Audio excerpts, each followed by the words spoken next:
Hey, what's up, fellas? Happy Friday. There's the pool. It just finished raining. Super cloudy. There's the backyard. It's about 48 degrees outside. And wanted to clear something up and explain myself to you guys about why I got married, remarried, and how I did it.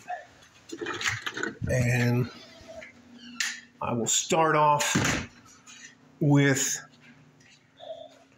the why. And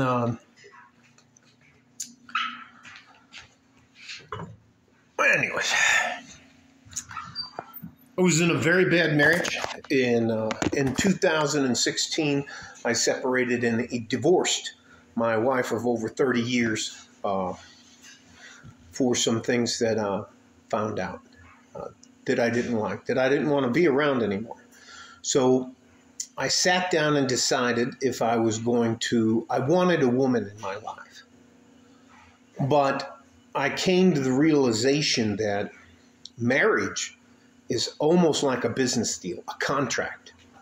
It's no longer a Lifetime movie, a Disney thing like that. It's an actual contract. And I don't like to lose.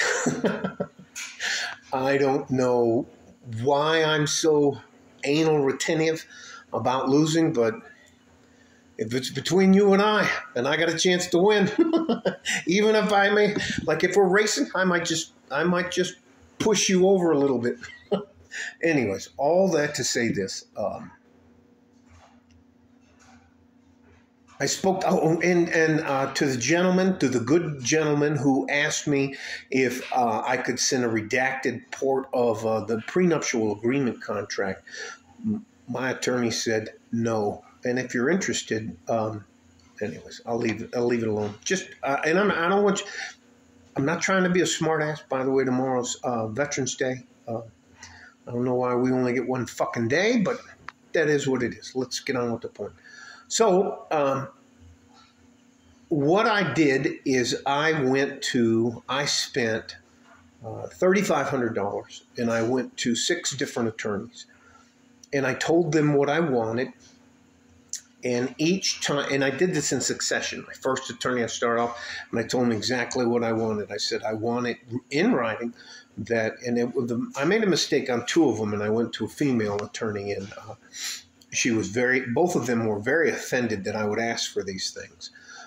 I wanted in writing that whoever I got married to for the second time would be responsible for half of the bills. Now, if that makes me a mensch or it makes me a tightwad or a pinche, and oh, by the way, hey, Wirtz, I'm sorry I gave you the wrong information. Mamon, the palabra, the word, sorry, sometimes I speak Spanglish. The word mamon is sucker, like all day sucker, like you're a sucker. Fulu, that's Billy. Payaso, clown. Anyways, let me get back to the point. By the time I ended up paying my money and I got to the last attorney, the sixth attorney I settled on, I had 5 other prenuptial, and it's a contract. If you're going to have a woman or whatever your sexual proclivities are, then you have to protect yourself. And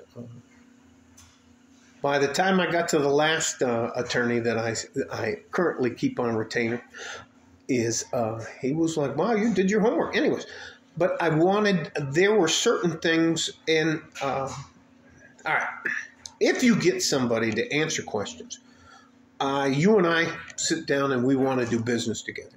I say, this is what I want, and you tell me what you want, and we decide whether or not we still want to do business. If so, what am I willing to compromise on, and what are you willing to compromise on? Are you willing to give concessions or not? So I had about 4 or 5 different things that were deal breakers for me, and had it all written up. Have to pay 50% of the bills. That's every single bill we have. Deal breaker, if either one of us get caught fooling around on the other person, that's an absolute deal breaker. I don't have the friggin' contract with them. My wife has our copy of it right now, talking to her. Well, they started talking to her yesterday. They're talking to her now down in the Juarez, Mexico. Anyways, if you think it's wrong for you as a man to protect yourself, I want to just, of course you're supposed to protect yourself. This thing about being true, blue, honest, step up and do the right thing, nah. It's the same thing with war. You know, it's funny, and I'm going to segue into war. It's funny how all the guys that want to send us off to war, they're never standing there beside us. Their kids aren't standing there beside us. Their uncle, aunt, niece, nephew, and none of their family members are there. And I'm talking to the congressmen, the senators, anybody in politics, anybody who's rich.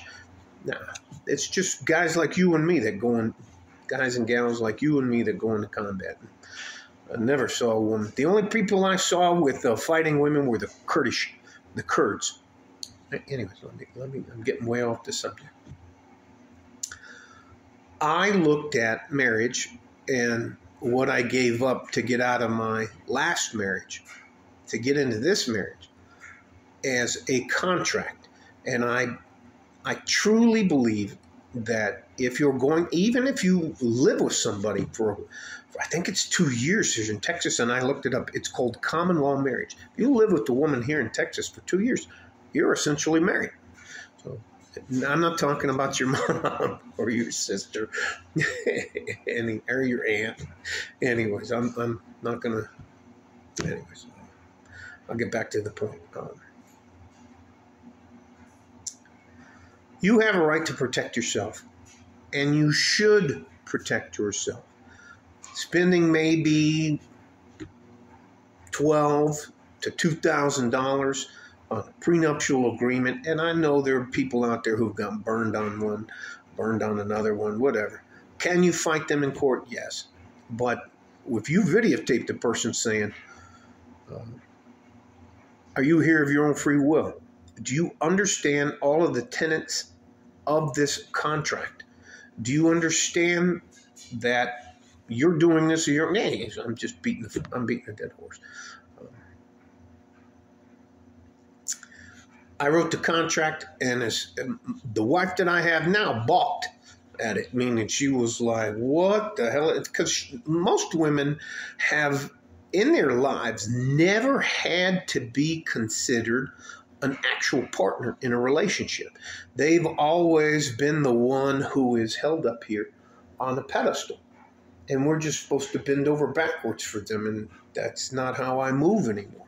It's why I gravitate so much to the red pill, manosphere, and the MGTOW guys. They're just, the MGTOW guys are like, F this, I'm out. There's no way I can get a fair deal, and I've already been burned, or I've seen somebody else burned, and so I'm out of there. The manosphere and the red pill guys, there's unfortunately too many guys in there that are grifters, but I still support them. And I try to support them. But I look at marriage or a relationship as a contract. Even if I have even if I had a roommate. I'm getting a little upset. I think it is pure insanity for a man not to believe that he is entitled to protect himself. And that's how so many of us get screwed. And let me just be clear, we get fucked over. I tell you what, you want a slap in the face, you want an absolute reality check, take a day off and go to family court and watch how it goes. It goes, bring the guilty man in here. We're going to take all your stuff and embarrass and humiliate you, and they're going to call you a child beater.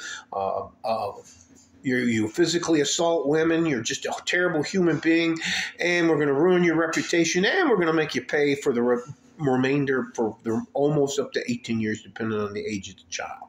And in some places, they have alimony for life, where a woman can extract resources.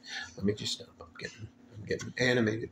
But, so what I did, and I had the money to spend, and I did spend $3,500, and it took me 6 attorneys. I'm a mamon, a sucker, and the first 2 I went to, one was Rosales here in El Paso. Rosales law firm. She used to be the DA, but she got fired. Anyways, that's just me. Let me just get back to the point. By the time I got to the 6th attorney, and then I'm not bragging that I have money and I'm all this and that. I'm just telling you what I did. By the time I got to the 6th attorney, he goes, "Yeah, this is this." He called it Ironclad. And I don't honestly believe that. I don't think anything is actually ironclad. But it's the best I could do to protect myself. I'm sure as hell wasn't going to just get married without a prenuptial agreement. That's insanity. I wouldn't have a roommate without a contract. And if it was a woman, there would be some sort of contract so I could protect myself. Basically, all my contract really boils down to is whatever I had before we were married is mine to keep for the rest of my life, and I don't have to share it with anybody. Whatever she brought to the marriage is hers to keep forever and ever, and I can't take it from her, and she gets to keep it. Whatever we build together, we split right down the middle, 50-50. Doesn't matter who's making more money, blah, blah, blah, blah, blah, blah. Yeah, so, almost slipped. So anyways, and in fact, it took my spouse, my now wife, it took her a few days to figure it out, because that's not the, what do you call that? That's not the theme, the scenario, the way it's supposed to be. I'm just supposed to sweep her off, carry her off to the castle? Nah, fuck that. That's not how it works in real life. And especially because the court system is so skewed for a woman. She doesn't even have to have proof. All she has to have is an out. All right. I'm getting carried away. All right. Love you guys. Stay safe and healthy. Take care of each other if you can. And if you can't, you have to take care of yourself. I'll probably title this something about a prenup. All right. Like a fart in a G-string. From West Texas, El Paso. I'm out of here. Bye-bye, guys.